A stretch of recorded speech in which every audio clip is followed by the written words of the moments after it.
আপনি কি জানেন, যদি আপনার দেহের সব শিরা উপশিরা সব ব্লাড ভেসেল বের করে এক লাইনে জোড়া লাগানো হয় তাহলে সেগুলোর দৈর্ঘ্য কত হবে? আপনি হয়তো ভাবছেন কয়েক মিটার কিংবা কয়েক কিলোমিটার, কিন্তু বাস্তবতা এর চেয়ে অনেক বেশি।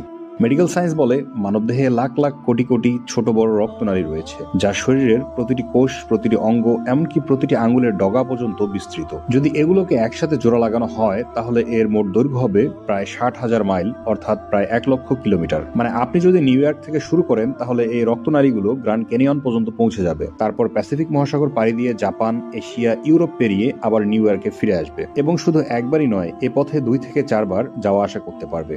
এখন ভাবুন, এত বিশাল এক সিস্টেম, এত নিখুঁত পরিকল্পনা, না কোনো ইঞ্জিনিয়ার বানিয়েছে, না কোনো কারখানায় তৈরি হয়েছে। এসব কিছুই আপনার রব সৃষ্টি করেছেন, কোনো মেশিন ছাড়াই, কোনো শব্দ ছাড়াই। আল্লাহ বলেন, অবশ্যই আমি মানুষকে সর্বোত্তম আকৃতিতে সৃষ্টি করেছি। সূরা 3 আয়াত 4। তাহলে নিজেকে প্রশ্ন করুন, যে দেহে 1,00,000 কিলোমিটার হিকমত ও নিখুঁত পরিকল্পনায় ভরা আছে, সেটি কি হঠাৎ করে নিজে নিজেই তৈরি হয়ে গেছে, নাকি এটি সেই সত্যিকারের সৃষ্টিকর্তার প্রমাণ, যিনি আমাদের প্রতিটি পদক্ষেপে নিদর্শন দেখিয়ে দিয়েছেন?